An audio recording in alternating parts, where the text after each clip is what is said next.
There's a lot of things that I don't agree with Trump on. And at the end of the day, I don't think that presidential candidates are something that we need more of. I think what we need is not candidates. I think we need another William Wallace. I think the entire political system is fake. I don't think that we're going to vote our way out of this. I don't think that voting is real. I don't think that elections are legitimate. I think that they're stolen. I think these are installations, and I think that everything that we've seen is an illusion, and that is verifiable because here's a guy who supposedly represents the middle-class, blue-collar, hardworking, 9-to-5, lunch pail carrying, truck driving American, but at the same time, those are the people that got screwed the most by his, economic policies, and these are the people that are getting screwed every single day by Operation Warp Speed, and these are the people that are looking very, very literally at a man who wore a ridiculously embarrassing tiny hat and walked up to a wall and kissed it, getting the blessings of, who ultimately, if he is selected as the president again, those will be his handlers. And these are the people that we'll answer to. And I just don't understand why people are so tolerant of this. And it really kind of pisses me off, the spirit of idolatry that we have in this country for a man that everybody believes is just going to ride in on a white horse and save this country. No, we have to be the plan.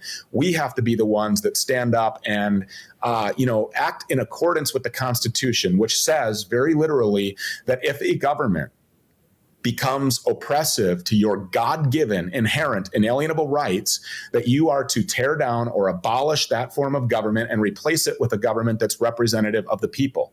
And you would actually be derelict in your duties as an American if you weren't doing that. And we're running out of time. Why can't somebody just stand up and say, no, when I'm elected president, I'm going to bring our military home?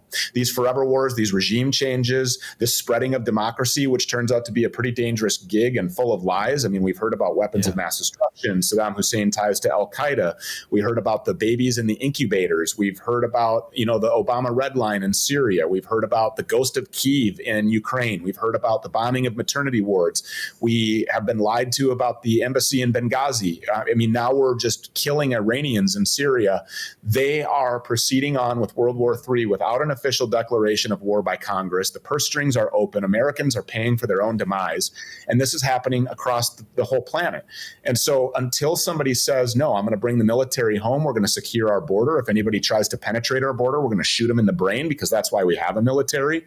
The military's core function is to protect the borders of a country from a physical invasion, and to protect the people of the country from any harm that may come as a result of that physical invasion. We have sleeper cells all over here. I've talked to U.S. Marshals that are saying, if you think you've seen mass shootings now, you just wait. We're going to see so many of these. If you think 9/11 was a big deal, which, by the way, we'll never forget that the Israelis were dancing on 9/11. They were extremely happy about that. If you think that was a big thing, you just wait until the false flag or actual event happens. What about an EMP attack by somebody like Russia that just completely makes this country go dark and sends us back 500 years where 90% of the population is starving and dead in a month? These are things that people don't understand. They don't want to wrap their heads around, and they're willfully ignorant. And it's really a frustrating place to be.